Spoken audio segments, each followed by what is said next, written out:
હાલમાં વિશ્વમાં યુદ્ધનું સંકટ ચાલી રહ્યું છે. ઈરાન, ઇઝરાયલ અને અમેરિકાના યુદ્ધને કારણે દેશમાં પેટ્રોલ અને ડીઝલના તંગી સર્જાઈ છે, અછત સર્જાઈ છે. આ જ મુદ્દે ગુજરાતના નાયબ મુખ્યમંત્રી હર્ષ સંઘવીએ એક મહત્વપૂર્ણ પ્રેસ કોન્ફરન્સ કરી છે.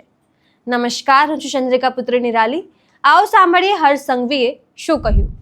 ગઈકાલે દેશના લોકપ્રિય પ્રધાનમંત્રી આદરણીય શ્રી નરેન્દ્રભાઈ મોદીજી દ્વારા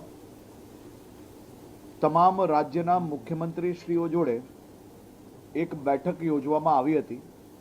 જે બેઠકમાં રાજ્યોના સૌ નાગરિકોને પેટ્રોલ, ડીઝલ, ગેસ અને અન્ય જરૂરી ચીજ વસ્તુઓ સરળતાથી મળી રહે તે માટે બેઠકમાં ચર્ચા વિચારણા કરવામાં આવી હતી. અને આદરણીય પ્રધાનમંત્રીશ્રીના દિશા નિર્દેશ મુજબ આજે તમામ રાજ્યોના જે બેઠકો કરવાની હતી તેમાં મુખ્યમંત્રી શ્રી ભૂપેન્દ્રભાઈ પટેલે વહેલી સવારે રાજ્યના ઉચ્ચ સ્તરીય અધિકારીઓ અને મંત્રીઓ જોડે એક બેઠક યોજી હતી. મુખ્યમંત્રી શ્રી સાથે આદરણીય મંત્રી શ્રી ઋષિકેશભાઈ, રમનભાઈ અને હું બી જોડાયા હતા.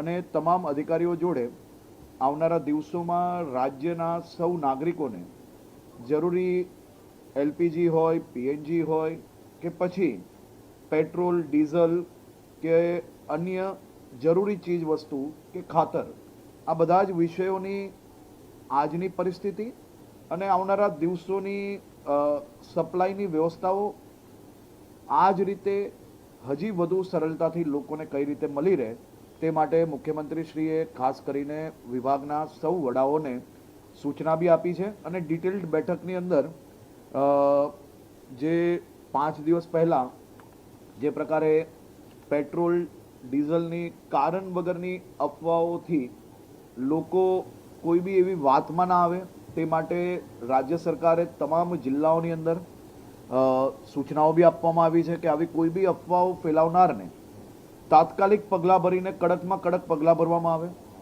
અને સાથે સાથે તંત્ર દ્વારા જરૂરી જે કોઈ સૂચનો છે અને રાજ્યના નાગરિકો છે તેને સીધી જ માહિતી આપવામાં આવે.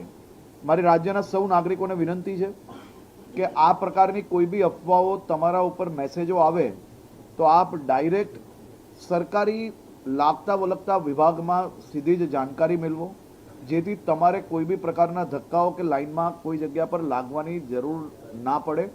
અને આવનારા દિવસોમાં બી આ બધી જ વ્યવસ્થાઓ રાજ્ય સરકાર પાસે પૂરતા પ્રમાણમાં હોવાના કારણે કોઈ બી પ્રકારની અવ્યવસ્થાઓ રાજ્યની અંદર સર્જાશે નહીં.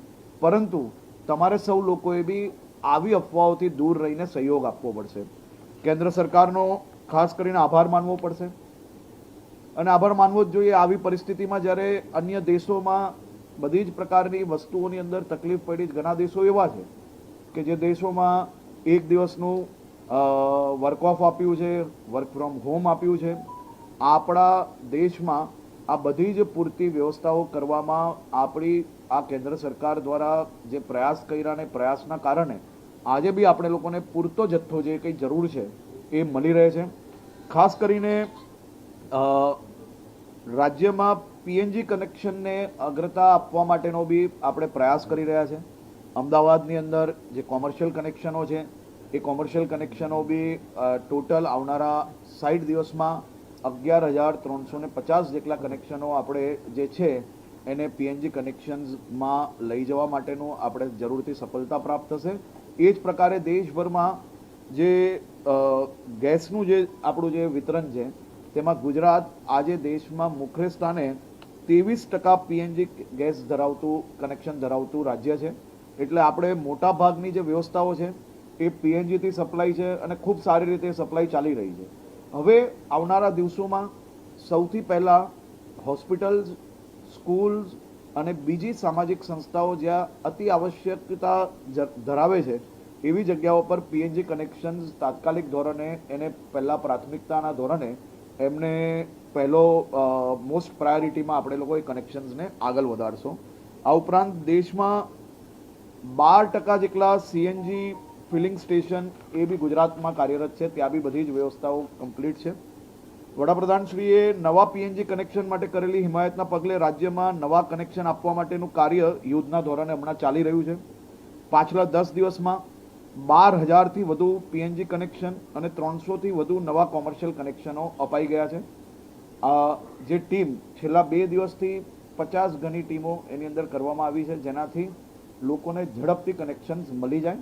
આવનારા 10 દિવસની અંદર આ ટાર્ગેટ 50,000થી વધારે પીએનજી કનેક્શન્સ આપણે ગુજરાતભરમાં આપશું. તમે આ વિશે શું વિચારો છો કમેન્ટ કરીને જણાવો. અત્યાર માટે બસ આટલું જ.